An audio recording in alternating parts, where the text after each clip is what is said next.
Guys, we're reading a book called A Dog's Journey by W. Bruce Cameron. We're on chapter 29. And here we go. Chapter 29. I was vaguely conscious of sleeping for a long time, of awakening from a long, long nap. Eventually, I opened my eyes, but everything was milky and dark. When my vision cleared enough for me to be able to focus on my mother and my siblings, I saw that we were all colored with spockled of brown, white, and black, and all had short fur. I could not hear CJ's voice, nor could I smell her, nor there were other people, though, many of them, often wearing long flowing clothes and also small blankets on their heads. We were in a tiny room with a few rugs on the floor and light coming in from the window, up close to the ceiling. My siblings, two girls and three boys, were involved in continuously playing, wrestling, and as we got older, merely chasing each other. I tried to ignore them to concentrate on sitting in front of the door to watch for CJ. But the fun was just too infectious. For the first time, it occurred to me to wonder if any of them had experienced our lives and had people they too needed to find. But they sure didn't act like it. I was the only puppy who seemed to have any concerns at all beyond playing. The people who come to see us were all women. I soon learned to identify their smells and discern that though their garments were all the same, there were six separate people, all of them older than CJ, but younger than Hannah. The woman delighted in us coming in to laugh as the puppies jumped on them and tugged on their long robes. They picked me up and kissed me, but one of them in particular paid more attention to me than the other woman did. "This is the one," she would say. "Shh, see how calm he is? There's no such thing as a calm beagle." One woman responded to this. "Oh, Margaret, a puppy isn't going to work out," said another. "I know they're cute, but they're too full of energy. We should get another mature dog like Oscar was."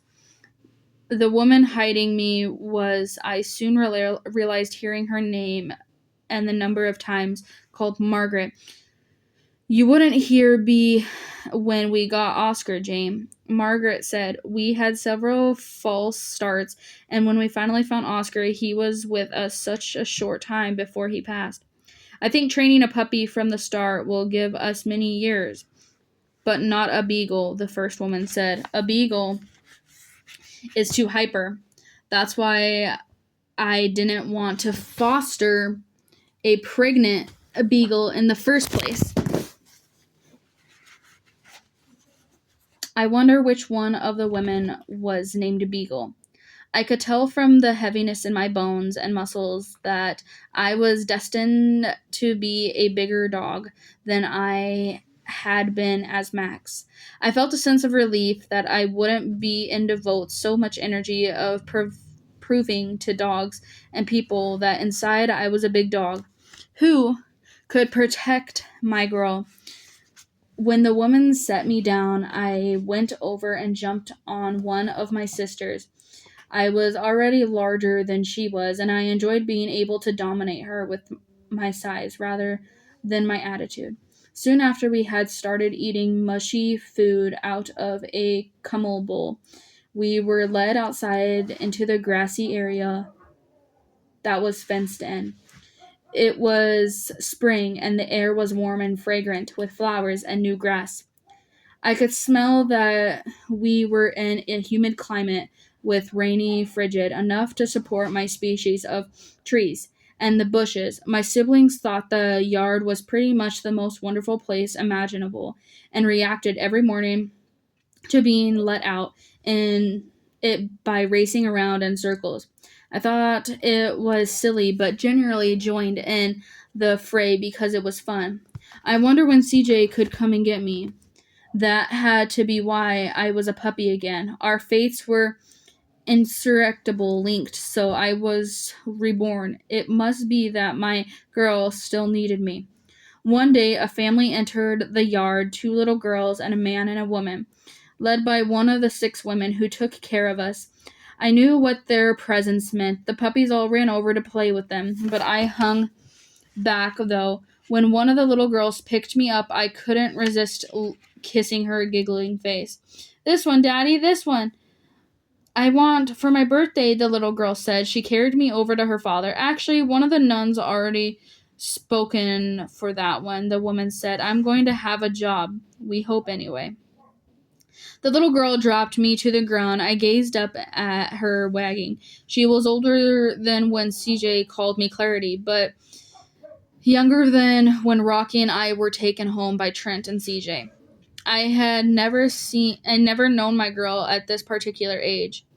When the little girl scooped up one of my brothers, I was oddly disappointed. I would have enjoyed playing with her some more. In rapid succession, my sibling went home with other people until soon I was the only dog left to be with my mother, who was named Sandy.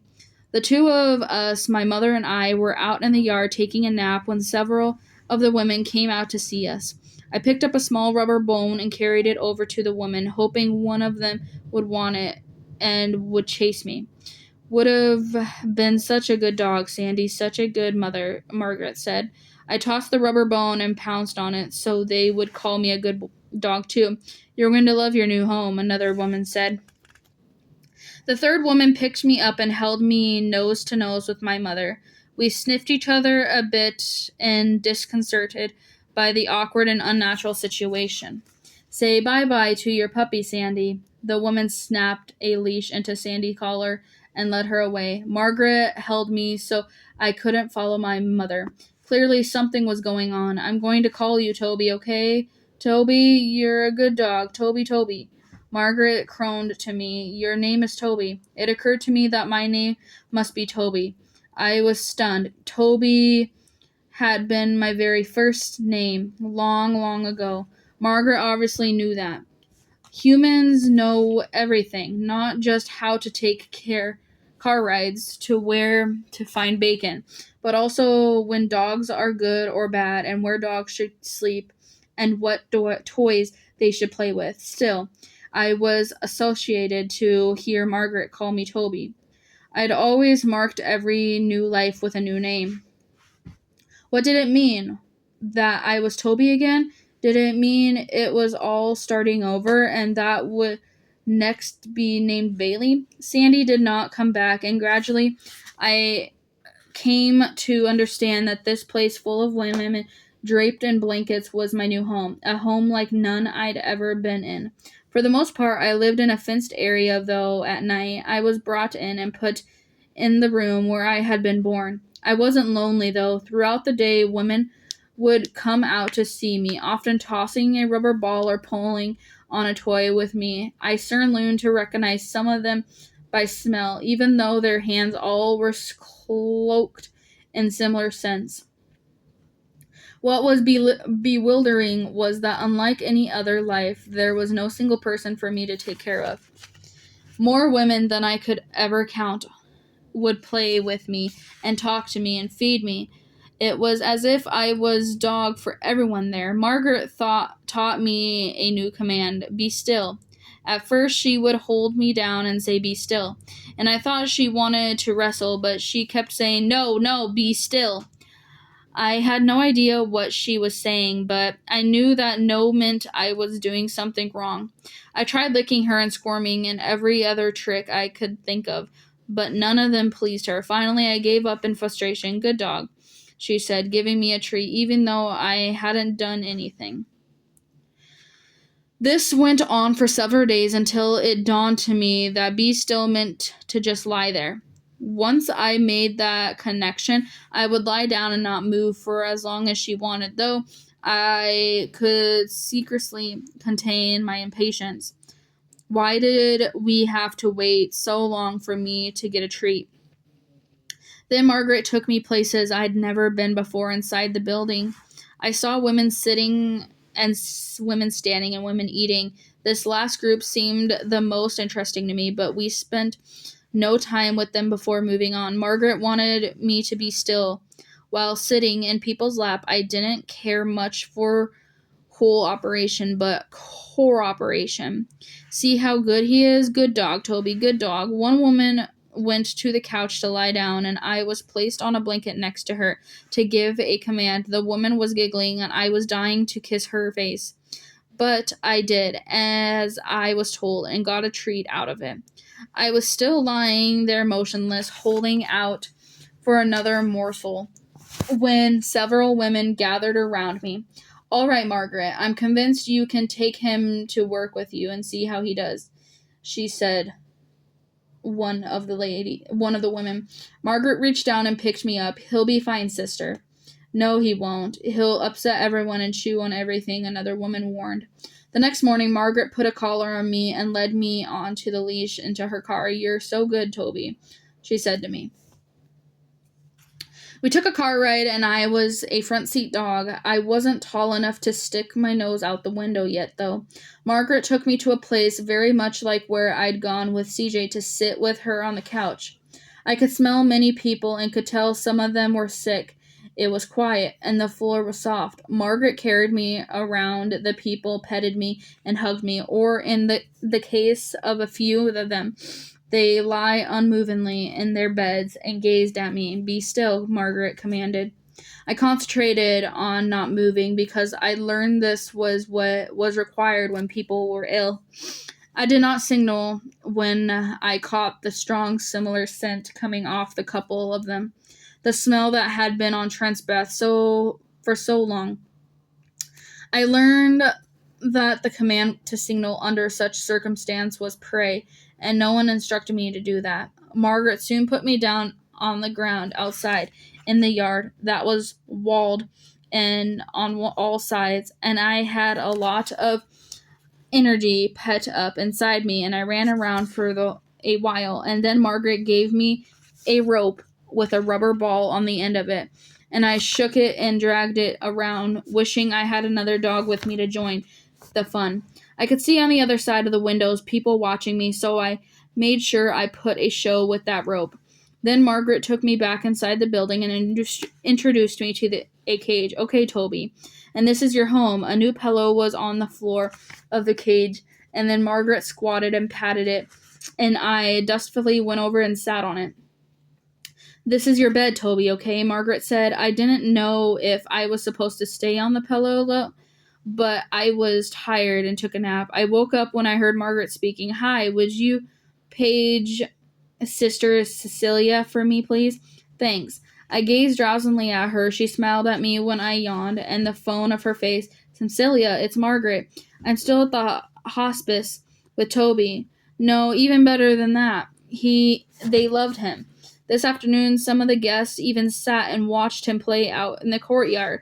No barks, not even once. I really do. Yes, thank you, Cecilia.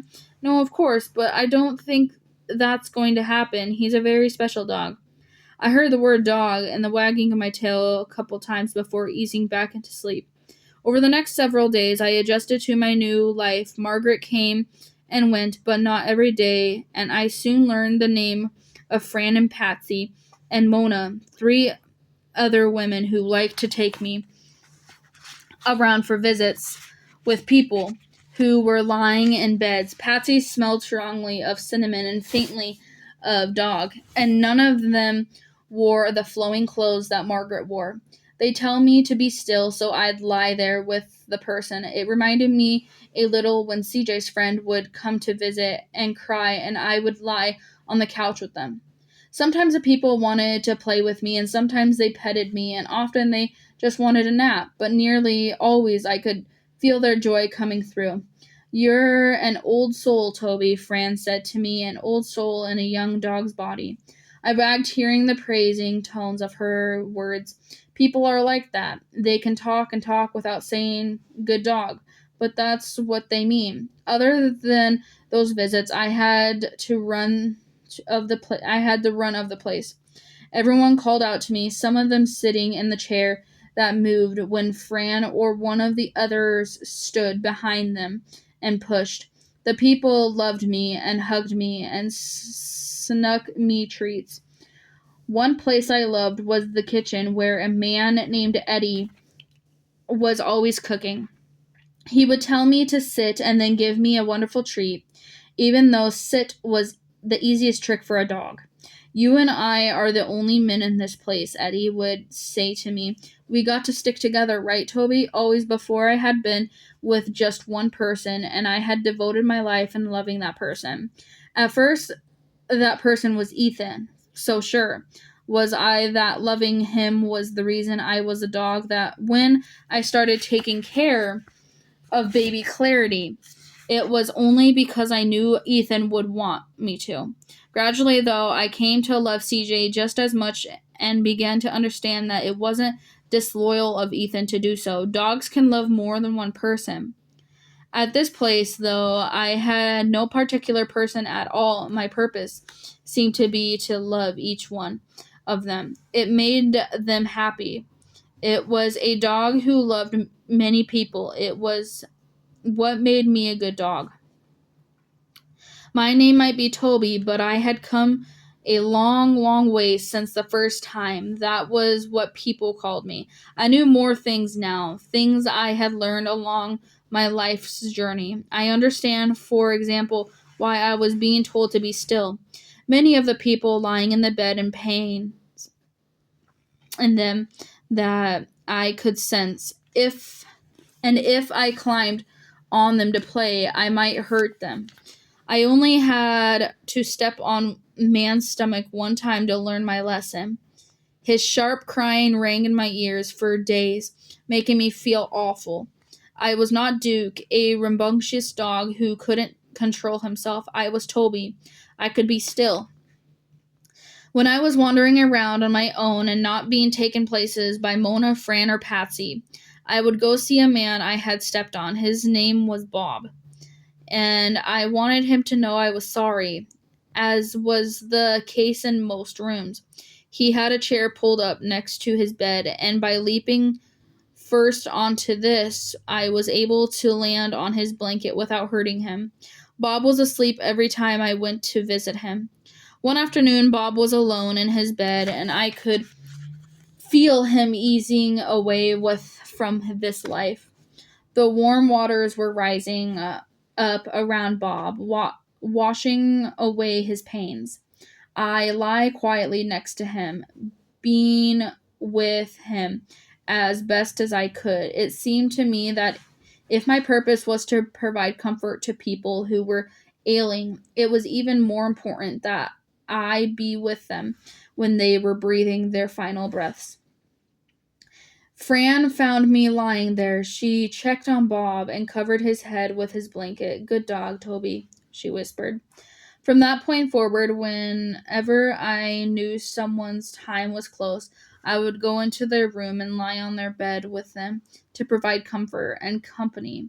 As they left this life, sometimes their families were gathered around, and sometimes they were alone, though usually one of many people who spent their days in a building helping the sick was sitting there quietly.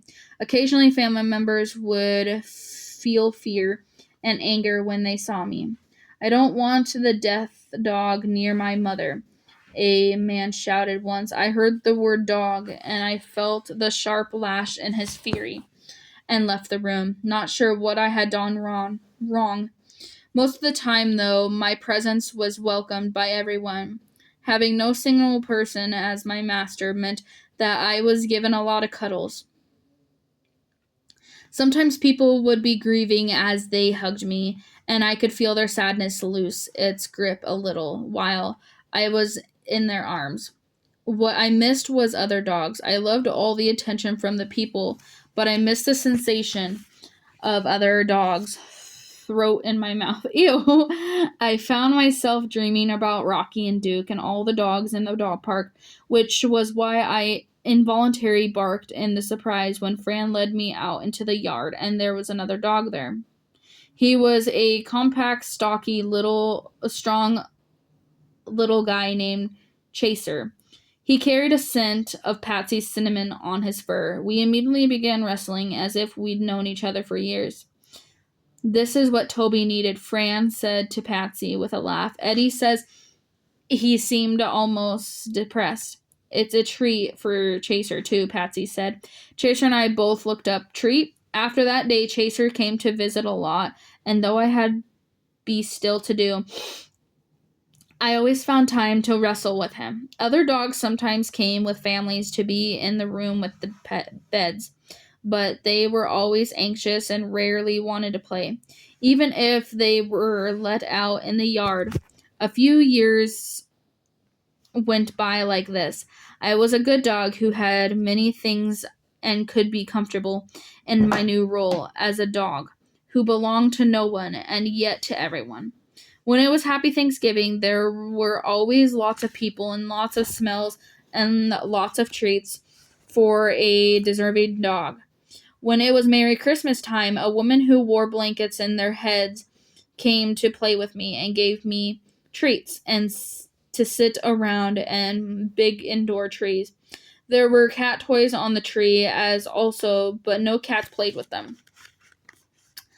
I felt content I had a purpose, and not a Pacific as taking care of CJ, but I still felt important. And then one afternoon, I jerked out of my nap, my head choked. I needed my shoes.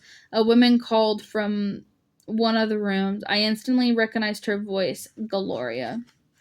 And that is the end of chapter 29, guys. I will see you guys in chapter 30. Thank you.